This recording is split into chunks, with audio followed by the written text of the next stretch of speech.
जय मेवाड़, जय उदयपुर, जय राजस्थान, जय भारत। दोस्तों, आज उदयपुर से एक ऐसी खबर आपके बीच में लेकर आ रहा हूं जो आपको जानना बेहद ही ज़रूरी है।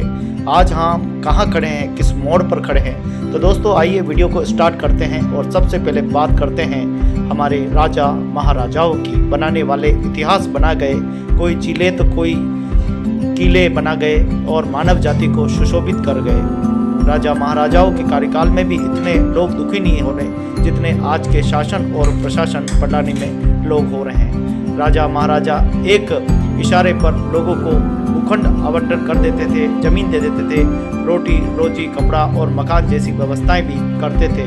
लेकिन आज हमारा शासन और प्रशासन उन सभी उपकारों को, उन सभी लोगों के एहसानों को लगता है कि भूल गया है। जी हाँ दोस्तों, घुमंतु अर्ध घुमंतु समाज की हम बात कर रहे हैं जो आज भी मुख्य धारा में नहीं है।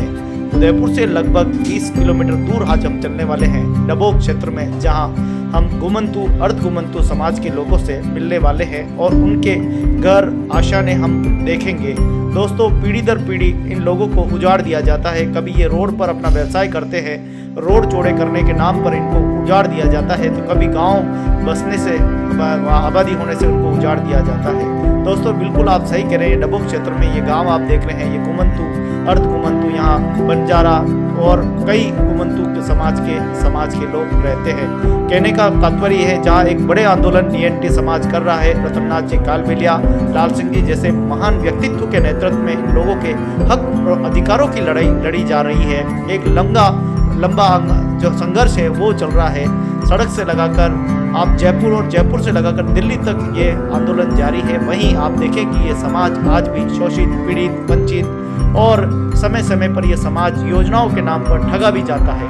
दोस्तों, ये समाज हमेशा रोडों पर रहा करता है या नदी के किनारे, लेकिन समय के साथ ये समाज जैसे जैसे देश विकसित हो रहा है वैसे वैसे ये समाज आज भी मुख्य धारा में नहीं है। उसका कारण ये है कि कभी ये सड़कों से उजाड़ दिए जाते हैं, कभी गांवों से उजाड़ दिए जाते हैं, कभी ये कीमती जमीन होती तो भू माफियाओं की वजह से उजाड़ दिए जाते हैं। इनको बसाने की कोई बात नहीं करता, इनको उजाड़ने की सब बात करते हैं।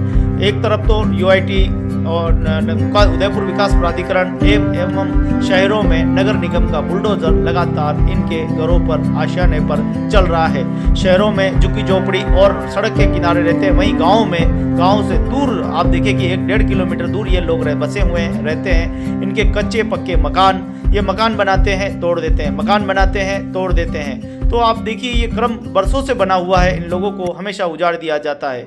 यहाँ डबोक में एयरपोर्ट भी है और रनवे भी है। हो सकता है कि इंटरनेशनल एयरपोर्ट बने, उससे भी इन लोगों को डर सता रहा है। वहीं यूडीए और ग्राम पंचायत के सामने कई वर्षों से गुहार लगाते आए हैं कि हमें पट्टे दो, लेकिन अब अधिकार क्षेत्र यूडीए उदयपुर विकास प्राधिकरण के पास चला गया है। अब कहीं न कहीं इन लोगों को डर सताने लगा है। पता नहीं आगने वाला भविष्य क्या होगा, कोई पता नहीं है।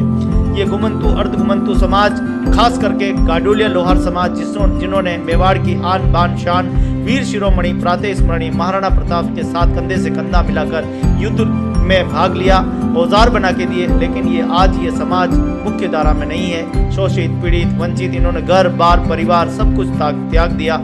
आज ये किस प्रकार से सरकार के दरवाजे पर दर दर की ठोकरें खा रहे हैं। अपने आधार कार्ड और voter ID card, ration card लेकर इनके सामने याचक की तरह याचना करनी पड़ रही है।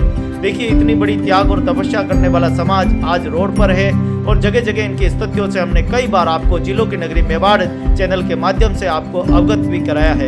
इन लोगों की लड़ाई लड़ने के लिए कई लोग सामने तो आते हैं, लेकिन वही बरसाती मेंढक की तरह फिर गायब हो जाते हैं। इनके अधिकार और उनके जो अधिकार वहीं के वहीं रह जाते हैं। इनकी लड़ाई लंबी नहीं लड़ी जा रही है, इसलिए आज ये सड़कों पर है।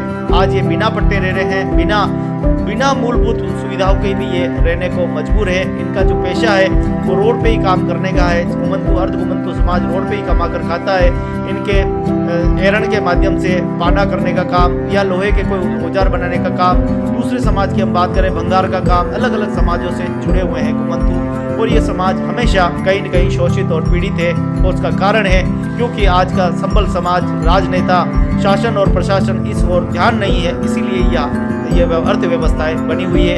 इनके बच्चे अक्सर अनपढ़ रह जाते हैं, एक जगह से दूसरी जगह फेंक दिया जाता है। न तो ये पढ़ पाते हैं, न ये लिख पाते हैं, न ये कुछ समझ रखते हैं, न ये आगे बढ़ पाते हैं। इसका सीधा सीधा कारण ये है कि आप देख पा रहे हैं किस प्रकार से ये रोड पर रहने पर मजबूर है, रोड पर कमा कर खाते हैं, रोड पे जिंदगी गुजार देते हैं और कई जिंदगियां और कई पीढ़ियां तो रोड पर हो गई है।